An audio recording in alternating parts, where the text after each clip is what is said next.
అనసూయ మీ దగ్గర నుంచి జబర్దస్త్ ని లాగేసుకుందంత నిజమేనా? మొదటగా మీరే ఆమె దగ్గర నుంచి లాక్కుందానంట కదా. మీరు జబర్దస్త్కి వచ్చాక పాపులర్ అయ్యాలు, బిల్డింగ్ కొనుక్కున్నాలు, కాలు కొనుక్కున్నాలు, ఇల్లు కొనుక్కున్నాలు, హీరోయిన్ కూడా అయ్యాలు. యాంకరింగ్ ఎప్పుడు నేర్చుకుంటారు?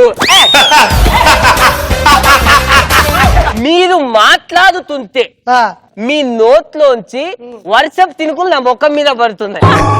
ఇదేదో కరువు ప్రాంతానికి వెళ్ళి మీరు మాట్లాడితే 4 ఎకరాలన్నా పందుతాయి కదా. ఇప్పుడు వరకు కాలేజీకి వెళ్ళకపోవడం ఏంటి? టీసీ ఇస్తారు, ఇంకేం వెళ్తాం? ఏంటి టీసీ? అదే టీసీ అంటే టాప్ క్లాస్ స్టూడెంట్ అని చెప్పి ఒక చిన్న బిరుదు నాన్న. మేము కాలేజ్కి వెళ్ళక ఇంట్లో చదువుకోవచ్చు మేము.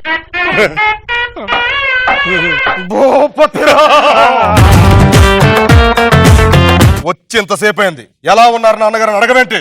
గుళ్ళో దేవుడి దగ్గరికి వెళ్ళి ఎలా ఉన్నావు అని ఎలా అడుగుతున్నానా? దేవుడిని మమ్మల్ని చల్లగా చూసుకోమని అడుగుతున్నానా? నువ్వు మాకు దేవుడు.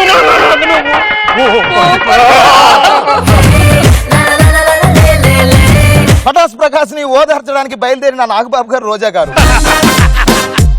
7వ టీం వచ్చిందని గజగజ వణుకుతున్న కిల్బిల్ విశ్వ కాలమే సమాధానం చెప్తుందంటున్న డాక్టర్. జబర్దస్త్ లో నన్ను పక్కన పెట్టి నా ప్లేస్ లో ఆది గడి పెట్టారు. ఎందుకని అన్నా మన ఇంట్లో ఫుల్ గా సామాన్ ఉంది. ఉన్నాయి. ఒక విలువైన సామాన్ అందులో పెట్టాలి. అవును. అప్పుడు ఏం చేస్తావు? విలువైన సామాన్ తీసేస్తాం. వాళ్ళు చేసింది అదే.